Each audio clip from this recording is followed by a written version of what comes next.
வணக்கம். மாரிதாசுடைய கைது, அதை ஒட்டி தொடர்ந்து நிகழக்கூடிய சர்ச்சைகள், இந்த விஷயங்களில் நாம் பார்க்காமல் விடக்கூடிய ஒரு விஷயம் இருக்கிறது. முக்கியமான பரிமாணம் இருக்கிறது. அதை பற்றி தான் இன்று பேச இருக்கிறேன். மாரிதாஸ் கைதுக்கு சில வாரங்களுக்கு முன்பிருந்தே தொடர்ந்து தாவேகாவுக்கு எதிராக ஒரு விதமான விமர்சனம் வைக்கப்பட்டிருந்தது. இந்த விமர்சனம் என்பது விஜய் தில்லிக்கு போவதற்கு சில நாட்களுக்கு முன்பே ஆரம்பிக்கிறது. விஜய் போய் வந்த பிறகு அந்த விமர்சனம் இன்னும் மும்முரமாக தீவிரப்படுகிறது. அந்த விமர்சனம் ஆதவ அர்ஜுனா அவருடைய குடும்பம் இதை குறித்த விமர்சனம்.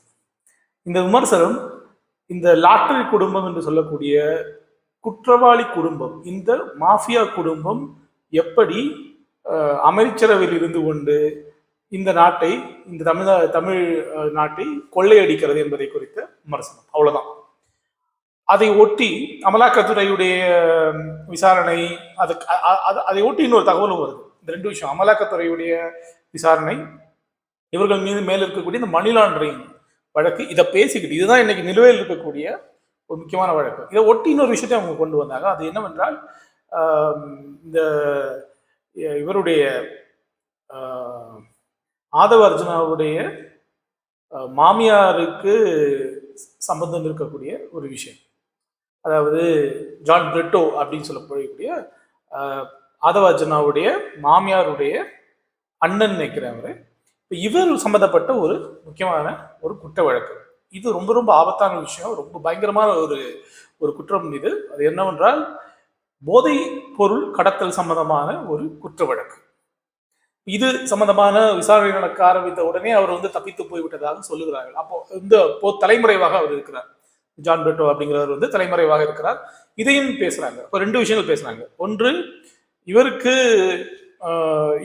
இங்க இருக்கக்கூடிய, அதாவது இந்த அரசில் இவருக்கு ஏதோ விதத்தில் இவர் நெடுஞ்சாலைத்துறை பொறுப்பாக இருக்கிறார், ஆதவ அர்ஜுனா விளையாட்டுத்துறை. இதை தாண்டி இந்த துறைமுகங்களில் கண்ட்ரோல் பண்ணக்கூடிய ஒரு அதிகாரம் இவருக்கு உள்ளது.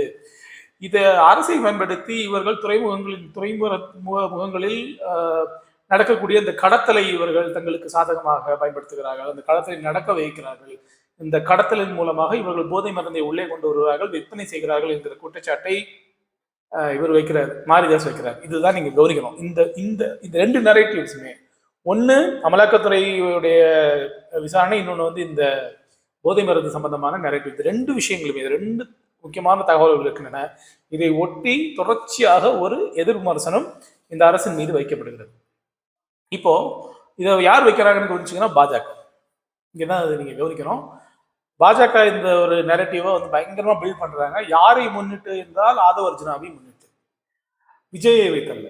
கவனிங்க, இவங்க யாருமே விஜய்க்கு இதுல ஒரு பங்கு இருக்குது, அவருக்கு லாபம் இருக்குதுன்னு பேசவே இல்லை. முழுக்க முழுக்க ஆதவ அர்ஜுனாவுடைய குற்றம் அப்படின்னு பேசுறாங்க. நானே இதை குறித்து சில கட்டுரைகள் எழுதியிருக்கிறேன். மார்டின் குடும்பத்துடைய தாக்கம், மார்டின் குடும்பத்துடைய செல்வாக்கு எந்த அளவுக்கு மோசமானது, இந்த அரசாங்கத்தில் மிகப்பெரிய பிழையாக நான் அதை முன்வைத்து நானே எழுதியிருக்கிறேன். ஆனால் அதை எழுதும்போது கூட எனக்கு ஒரு விஷயம் நன்றாகவே தெரியும். இதற்கு முன்னால் வேறொரு விஷயமும் இருக்கிறது, வேறொரு சக்தியும் இதற்கு பின்னால் இருக்கிறார்கள் என்று எனக்கு நன்றாகவே தெரியும். அதை பற்றி தான் இன்னைக்கு இப்போ பேச போறேன். ஏன்னா அப்போது அதை பேச வேண்டிய சந்தர்ப்பம் வரவில்லை, இப்போது அதை பேச வேண்டிய சந்தர்ப்பம் வந்திருக்கிறது. இந்த கைது என்பது கூட ஒரு விதத்தில் பாஜக சார்ந்த ஆட்கள் தொடர்ந்து இதை பற்றி பேசிக்கொண்டே வந்திருக்கிறார்கள். அதன் பிறகு பாஜகவுடைய மிக முக்கியமான முகமான, தமிழ்நாட்டில் பாஜகவுக்காக மிகப்பெரிய பிரச்சாரத்தை தொடர்ந்து முன்னெடுத்து வரக்கூடிய மாரிதாஸுக்கு சார்பாக ஒரு பெரிய பட்டாளம் என்று கிளம்பி இருக்கிறார்கள் அவருடைய கைதுக்கு பிறகு. அப்போ ஒரு மொமெண்டம் எப்படி கிரியேட் பண்றாங்க அப்படிங்கிறத நீங்க பார்க்கணும். இப்போ என்னுடைய கவனம் எல்லாம் இந்த மொமெண்டத்துல தான் இருக்கு. எப்படிப்பட்ட ஒரு மொமெண்டத்தை கிரியேட் பண்றாங்க, எப்போ அதை ஆரம்பிக்கிறாங்க, அதை எப்போ ஆரம்பிச்சு அதை எந்த இடத்துக்கு கொண்டு போறாங்க அப்படிங்கிறத நீங்க கவனிக்கணும். இன்னைக்கு எல்லா குரல்களுமே தொடர்ந்து ஆதவ அர்ஜுனாவை அமைச்சரவையிலிருந்து நீக்க வேண்டும் என்கிற ஒரு திசையை நோக்கி போகிறது. இப்ப நீங்க கொஞ்சம் பின்னாடி போய் இந்த விஜய்க்கும் ஆதவ அர்ஜுனாவுக்கும் இருக்கக்கூடிய ஒரு மோதலை பற்றி நாம் பார்க்கணும். என்னவென்றால், ஆதவ அர்ஜுனா கட்சிக்குள் அவர் மிகப்பெரிய ஒரு முதலீட்டை செய்கிறார். செய்த பிறகு அவருடைய முதலீட்டை கொண்டும் வேறு சில முதலீட்டு சக்திகளுடைய ஆதரவினாலும் இவர்கள் அந்த கட்சியை மிகப்பெரிய செலவை செய்து இந்த ஒரு இடத்துக்கு சேர்வார்கள். குறிப்பாக சோசியல் மீடியாலையும் கூட்டங்கள் நடத்துறதுலையும் பெரிய அளவில் நூற்றுக்கணக்கான கோடிகள் அந்த பணத்தை அள்ளி இறைச்சிருக்காங்க. அப்போ இவ்வளவு பணத்தை அள்ளி இறைச்சவங்க கண்டிப்பாக கொள்ளடிப்பாங்க அப்படிங்கிறது எல்லாருக்குமே தெரிஞ்ச விஷயம். அதெல்லாம் ஓகே தான். இப்ப அந்த மாதிரி பணத்தை அவர்கள் அள்ளி அரிக்கும் போதோ இல்ல ஆதவ அர்ஜுனா உள்ளே வரும்போது விமர்சிக்காதவர்கள் இவர்கள் ஆட்சியில் வரும்போது விமர்சிப்பதற்கான முக்கியமான காரணமாக நான் பார்ப்பது விஜய்க்கு இந்த ஆதவ அர்ஜுனானால் வரக்கூடிய ஒரு பெரிய நெருக்கடி. ஆதவ அர்ஜுனாவுடைய இந்த ஆதிக்கம் ஒரு விதத்தில் விஜய்க்கு ஒரு நெருக்கடியாக இருக்கிறது. பலரும் இதை பற்றி பேசியிருக்கார்கள். ஆனா பாத்தீங்கன்னா பிரிண்ட் மீடியாவிலேயே வேற இடங்களே இதை பற்றி ஒரு டீட்டெயில்டான டிஸ்கஷன் எதுவுமே இருக்காது. ஆனா ஏதோ ஒரு ஒரு மோதல் ஒரு சிக்கல் ஏற்பட்டுக்கிட்டே இருக்கு. இதனுடைய ஒரு மறுபக்கமாகத்தான் நான் அவருடைய பயணத்தை பார்த்தேன். இந்த பயணத்துக்கு போயிட்டு வந்ததுக்கு பிறகுதான் இந்த நேரட்டிவ் வந்து இன்னும் ஸ்ட்ராங் ஆகுது. அப்போ எனக்கு என்னுடைய ஒரு கணிப்பு என்னவென்றால் இந்த என்டையர் நேரட்டிவ், அதாவது ஆதவ அர்ஜுனா சம்பந்தப்பட்ட லாட்டரி குடும்பம் நம்முடைய மாநிலத்தை கொள்ளையடிக்கிறது என்கிற இந்த நேரட்டிவ் வந்து விஜயுடைய தரப்பு தான் உருவாக்குகிறார்கள் என்பதுதான் என்னுடைய கணிப்பு. அதற்கு பாஜகவுடைய துணை இருக்கிறது. ஏன்னா பாஜக அதுக்கு இவர் அந்த ட்ரிப்பு போறதுக்கு முன்னாடி இருந்து பாஜக அதை பத்தி பேச ஆரம்பிக்கிறாங்க. இவர் போய் வந்ததுக்கு அப்புறம் அந்த டிஸ்கஷன் இன்னும் தீவிரமாகுது. இங்கிருந்து அது ஆரம்பிக்குது. யோசிச்சு பாருங்க, அண்மையில் அமலாக்கத்துறையுடைய ஒரு ரெய்டு நடந்துச்சு. அந்த ரெய்டினுடைய விளைவாக ஒரு டிஸ்கஷன் நடக்குதுன்னா நம்ம ஏற்றுக்கலாம். ஆனா அந்த மாதிரி ரெய்டு எதுவும் அண்மையில் நடக்கல. அண்மையில் நான் சொல்றது வந்து இந்த வாரம் 2 நாளுக்கு முன்னாடி அப்படி எதுவும் நடக்கல. ஆனா ஒரு சில பாஜக பத்திரிகையாளர் இதை பற்றி பேசும்போது இந்த பாஜகவுடைய தலைமை விஜயை அழைத்து எச்சரித்திருக்கிறார்கள். ஒரு டோசியர் கொடுத்தாங்க. அதுல வந்து அந்த ஃபைல்ல இந்த மார்டின் குடும்பத்துடைய இந்த குற்ற பின்னணியை குறித்தும் அவர்கள் இந்த கடத்தல் ஈடுபடுவதை குறித்தும் பல்வேறு தகவல்களை இந்த மாதிரி அதில் வச்சிருக்காங்க. நிறைய ஊழல் சம்பந்தமான குற்றச்சாட்டுகளும் ஆவணங்களும் தரவுகளும் அது இருக்கின்றன அப்படின்னு ஒரு விஷயத்த பாஜகவுடைய ஆதரவாளர்கள் தமிழ்நாட்டில் எடுத்து விடுறாங்க. ஏன் அவங்க ஏன் அதை திடீர்னு எடுத்து விடுறாங்க யோசிச்சு பாருங்க. ஏன்னா ஏதோ ஒரு இடத்துல வந்து தாவேகாவுடைய தலைமைக்கு ஆதவ அர்ஜுனா மீது நெருக்கடி போட வேண்டிய அவசியம் இருக்குது. இப்போ இதனுடைய பொருள் வந்து அவங்க ஒரேடியா ஆதவ அர்ஜுனாவை கட்சியிலிருந்து விலக்கப் போகிறார்கள் என்பது அல்ல. ஆதவ அர்ஜுனா தான் அடிப்படையில் இந்த கட்சிக்குள் ஆட்சிக்கு வந்த பிறகும் கூட சில எம்எல்ஏக்களை விலை கொடுத்து வாங்கி உள்ளே கொண்டு வருவது, இவங்களை விசிகா உள்ள கொண்டு வரதுல அவங்களுக்கு ஒரு மிகப்பெரிய பங்கு இருக்கு. விசிகா உள்ள வந்த உடனே தாவேகாவுக்கு ஒரு பெரிய தார்மீக பலம் கிடைச்சிருக்கு.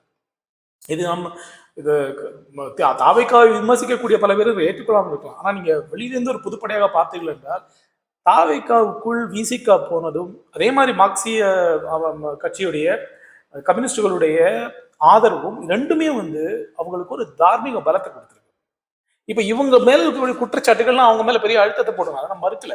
பட் ஒரு பெரிய முதுகெலும்பு தான் அவங்க. அதுக்கப்புறம் அந்த நம்பரும் வந்து அவங்களுக்கு வந்து கண்டிப்பா மெஜாரிட்டி வந்து இவங்க வந்ததுக்கு அப்புறம் தான் வருது. இதுக்கும் ஆதவ அர்ஜுனாவுடைய உதவி வந்து அவங்களுக்கு தேவைப்பட்டிருக்கு. ஸோ இது எல்லாமே கிளியர். அவர் தான் இந்த என்டையர் விஷயத்த ஷோ ரன் பண்றாரு. அவர் பல இடங்கள்ல விஜய் பேசாத போதெல்லாம் அவர் உள்ள வந்து பேசுறாரு. இதெல்லாம் பார்க்கும்போது அந்த தலைமை பொறுப்பை கொஞ்சம் கூடுதலாக அவர் எடுத்துக்கொள்கிறார். அந்த தலைமை பொறுப்புக்கான ஒரு அதிகாரத்தை கூடுதலாக அவர் எடுத்துக்கொள்கிறாரோ, அவர் தான் வந்து முதல் போட்ட முதலாளி அப்படின்னு வேற அவர் சொல்றாங்க. அவர் முதல் போட்ட முதல்வர் அப்படின்னு வேற அவர் இப்போ வந்து நிறைய பேர் வந்து விமர்சிக்கிறாங்க. இந்த எந்த ஒரு விஷயத்தை நீங்க எடுத்து பார்க்கும்போது நமக்கு தெளிவா தெரியுது. இது ஏதோ ஒரு மோதலை வந்து உள்ளாடி அந்த கட்சிக்குள்ளாடி உருவாக்கி இருக்கு. இந்த மோதலினுடைய விளைவாகத்தான் பாஜகவின் துணை கொண்டு இந்த தாவேகாவுடைய தலைமை, விஜய் சார்பான தலைமை ஒரு பெரிய அழுத்தத்தை ஆதவ அர்ஜுனா மேல போடுறாங்க. இந்த டிராமாவுடைய பின்னணியில தான் வந்து மாரிதாஸை கைது பண்றாங்க. மாரிதாஸுடைய கைது கூட பார்த்தீங்கன்னா ஒரு பெரிய ஒரு வழக்கை போட்டு அவரை உள்ளத்துல ஒரேடியா சிறையில் வைக்க போறது இல்லை. இது ஒரு பெயில் வாங்கிட்டு அவர் வந்துடுவார். அதுல இருந்து டவுட்டும் கிடையாது. இதெல்லாம் ஒரு டிராமா அப்படின்னு எனக்கு அதெல்லாம் தோணுது. ஏன்னா மாரிதாஸுடைய கைதுக்கு பிறகுதான் பெரிய அளவில் வந்து பாஜகவினர் உள்ளே வந்து இது வந்து ஒரு கருத்து சுதந்திரத்துக்கு எதிரான ஒரு தாக்குதல் அப்படின்னு பேச ஆரம்பிச்சிருக்காங்க. வேற யூடியூபர்ஸை கைது பண்ணும்போதெல்லாம் பேசாதவங்க மாரிதாஸ் உள்ள போன உடனே கருத்து சுதந்திரம் போயிருச்சு அப்படிங்கிறாங்க. இது வந்து இப்போ மட்டும் இல்லை, கடந்த ஆட்சியிலும் பார்த்தோம். எப்பெல்லாம் பாஜகவினர் கைதாகிறார்களோ அப்போதெல்லாம் கருத்து சுதந்திரம் போயிருச்சுன்னு பேசுவாங்க. பாஜக அல்லாதவர்கள் கைதாகும் போது யாருமே கண்டுக்க மாட்டாங்க. அப்போ இந்த எந்த நரேட்டிவ் அதை நோக்கி தான் போகுது. ஆனால் இது கருத்து சுதந்திரம் சார்ந்த ஒரு விஷயமோ இல்லாவிட்டால் மார்டின் குடும்பத்துடைய ஊழலோ அவர்களுடைய குற்றங்களோ அவர்கள் சம்பந்தப்பட்ட ஒருவர் லீமா ரோஸுடைய சகோதரர்களுடைய இந்த போதை மருந்து கடத்தல் சம்பந்தப்பட்ட வழக்கோ இதெல்லாமே தற்செயலாக இந்த விவாதத்தை ஏற்படுத்தவில்லை. இவை மிக திட்டமிட்டு இந்த விவாதத்துக்குள் கொண்டு வரப்படுகின்றன அப்படின்னு நான் நினைக்கிறேன். ஆகையால் இது உண்மையிலேயே நம்முடைய சமூகத்துக்கு தேவையான பிரச்சனையான்னு கேட்டீங்கன்னா இல்லைன்னு தான் சொல்லுவேன். ஏன்னா இவ்வளவு டிபேட் நடந்ததுக்கு பிறகும் கூட ஒரே அடியா அவர்கள் ஆதவ அர்ஜுனாவை கட்சியிலிருந்து நீக்க போவதில்லை. அவருக்கு எதிராக எந்த ஒரு விசாரணையும் நடத்தப்பட போவதில்லை. பாஜக கூட வந்து நான் சொல்றேன், மார்க் மேல பெரிய ஒரு விமர்சனத்தை வைக்கக்கூடிய இந்த பாஜக கூட அவர்களுக்கு எதிராக ஒரு பெரிய ஒரு விசாரணையை அவித்து விட்டு அவரை கைது செய்வார்கள் என்று நீங்கள் எதிர்பார்க்கவே முடியாது. இப்படி நடக்கவே போறதில்லை. மிகப்பெரிய அளவுல கருப்பு பணத்தை பதுக்குறாங்க, நிறைய மோசடிகளில் ஈடுபட்டிருக்காங்க.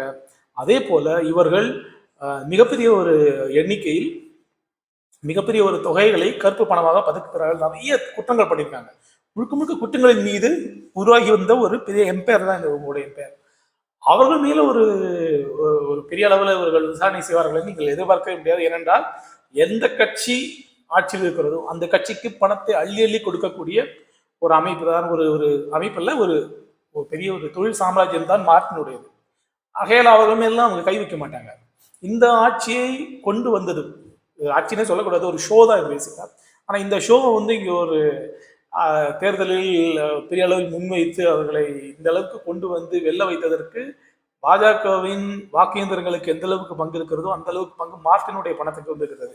அதில் ஒரேடியாக அவங்க எல்லாம் கழட்டி விடுவாங்க, விசாரணை பண்ணுவாங்க, கைது பண்ணுவாங்கன்னு நீங்க எதிர்பார்க்கவே முடியாது. இந்த டிபேட்னால உண்மையில எந்த லாபமும் கிடையாதுன்னு நினைக்கிறேன். இந்த டிபேட் வந்து யாருக்கு ஹெல்ப் பண்ணுது? இப்ப நடக்கக்கூடிய இந்த விவாதம், ஊழலுக்கு எதிரான ஒரு பயங்கரமான விவாதம் யாருக்கு ஹெல்ப் பண்ணும் அப்படின்னா, தாவேகாவின் இந்த தலைமைக்கு ஆதவர்ஜுனா மேல ஒரு அழுத்தத்தை போடுறதுக்கும் நெருக்கடியில தள்ளுறதுக்கும் பயன்படும்.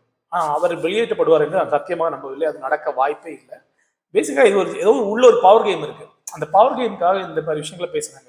நீங்க எப்போதுமே ஒரு ஒரு விஷயம் பேசப்படும் போது ஒரு குற்றச்சாட்டு, ஒரு பெரிய ஸ்கேம் பத்தி யார் பேசினாலும் என்னன்னு பார்க்காதீங்க, எதுக்குன்னு பாருங்க.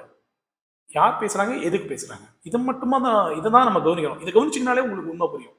என்னன்னு பார்த்தீங்கன்னா பேசிக்கான வாட் இட் இஸ் அப்படிங்கிற கேள்விக்கான பதில் வந்து பெரும்பாலும் அதை நீங்க அதை கவனிக்க ஆரம்பிச்சீங்கன்னா அவங்களுடைய நேரட்டிவ்க்கு நீங்க அடிமையாயிருங்க. ஆனா எதுக்கு இந்த நேரட்டிவ் கட்டமைக்கப்படுது, இவனோட இன்டென்ஷன் என்ன அப்படின்னு நீங்க யோசிக்க ஆரம்பிச்சீங்கன்னா பல உண்மைகள் நமக்கு தெரிய வந்துடும். ஆக இந்த என்டையர் மாரிதாஸ் கைது அப்படிங்கிற அந்த டிராமாவுக்கு வேற ஏதோ ஒரு உத்தேசம் இருக்கு அப்படிங்கிற என்னுடைய நம்பிக்கை. இந்த விஷயத்தை குறித்து அதிகமாக விவாதித்து தாவேகாவை தாக்கி விமர்சனம் செய்வது என்பது தாவேகாவுக்கு உதவக்கூடிய ஒரு செயல்தான் என்று நான் நினைக்கிறேன். ஆகையால் இந்த விமர்சகர்கள், இந்த ஆட்சியை விமர்சிக்கக்கூடிய விமர்சகர்கள் எங்கு தங்களுடைய விமர்சனத்தை வைக்க வேண்டும் என்று அவர்கள் யோசிக்க வேண்டும். இந்த இடத்தில் யாருக்கு அவர்கள் துணை செல்ல வேண்டும் அப்படிங்கிற கேள்வியை வந்து அவங்க எழுப்பணும்.